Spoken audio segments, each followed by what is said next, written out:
आज हम लोग जंतु तंत्रिका कोशिका के बारे में पढ़ेंगे। हम लोग जानते हैं कि मानव शरीर में सबसे बड़ी कोशिका जो होती है अंडाणु की कोशिका होती है, वो सबसे बड़ी होती है मानव शरीर में। परंतु जो तंत्रिका कोशिका होती है वह सबसे लंबी कोशिका होती है।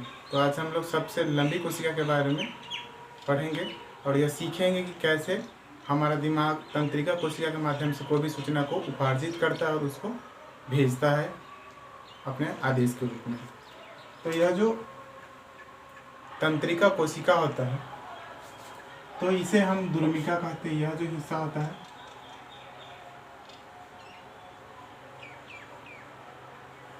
यह दुर्मिका हिस्सा होता है। यह जो बीच वाला हिस्सा होता है इसे हम लोग केंद्र कहते हैं।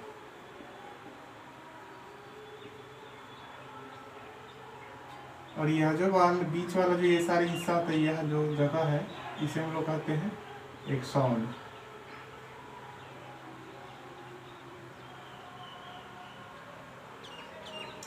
इसे हम लोग एक्सॉन कहेंगे। तो यह केंद्रिका होता है। यह जो होता है अंतिम सिरा।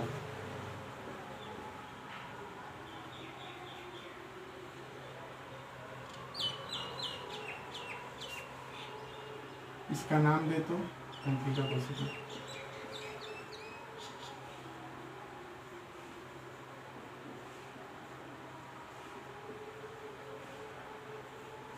यह तंत्रिका कोशिका का चित्र है।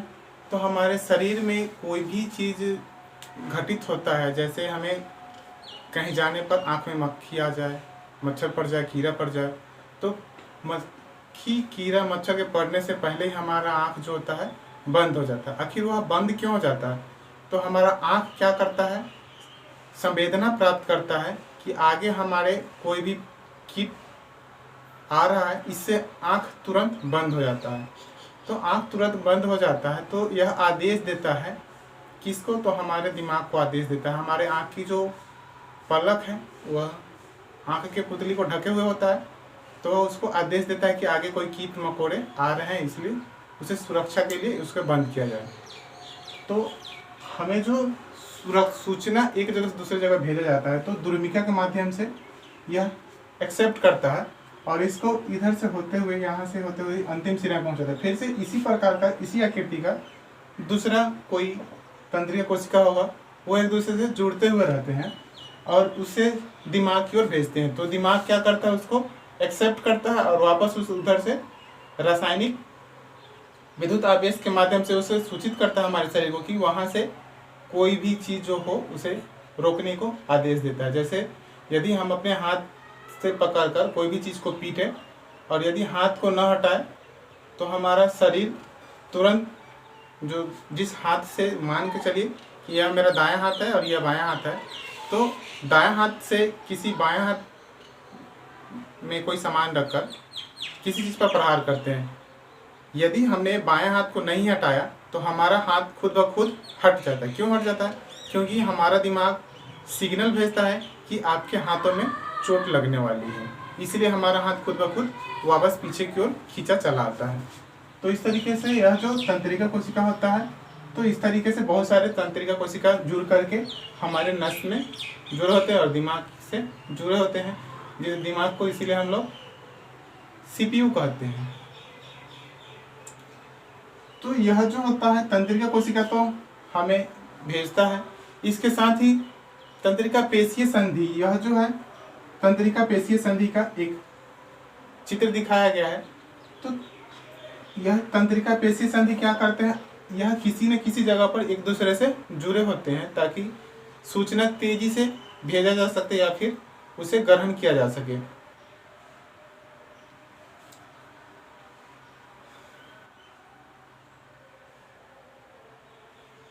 यह जो बीच वाला हिस्सा होता है, इस बीच वाले हिस्सा को हम लोग कोशिका काय कहते हैं।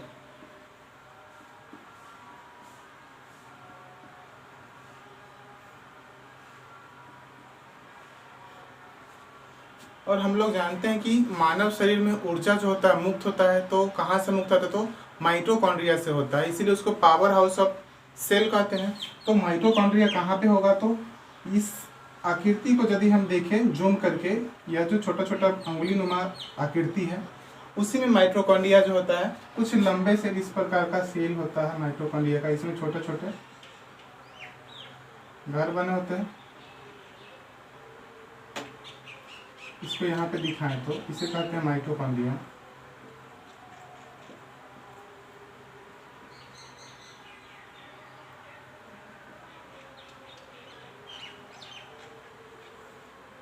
माइटोकॉन्ड्रिया यह क्या होता है? कोशिका का शक्ति स्थल।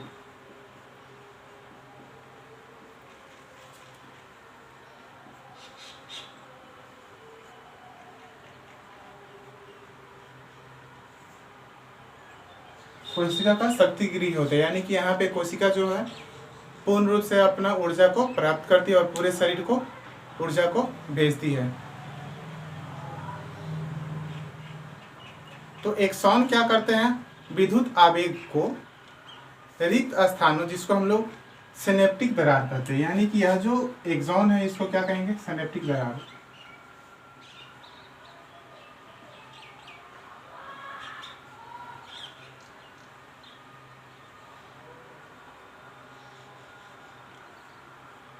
तो उसी को सिनेप्टिक दरार कहते हैं। को पार करते हुए अगले तंत्रिका कोशिका की दुर्मिका में शरीर में प्रवेश करती है। इस प्रकार से हम कोई भी सूचना हमारा दिमाग को पहुंच पाता है। तो तंत्रिका का सबसे जो बेसिक यूनिट होगा वह होता है न्यूरॉन। न्यूरॉन से तंत्रिका कोशिका का निर्माण होता है। तो तंत्रिका कोशिका का सबसे बेसिक इकाई कहेगा तो वह होता है न्यूरॉन होता है। इस प्रकार से हमारा दिमाग जो होता है सूचना को ग्रहण करता है और उससे हमें किसी भी प्रभाव से, नुकसान से होने से बचाता है।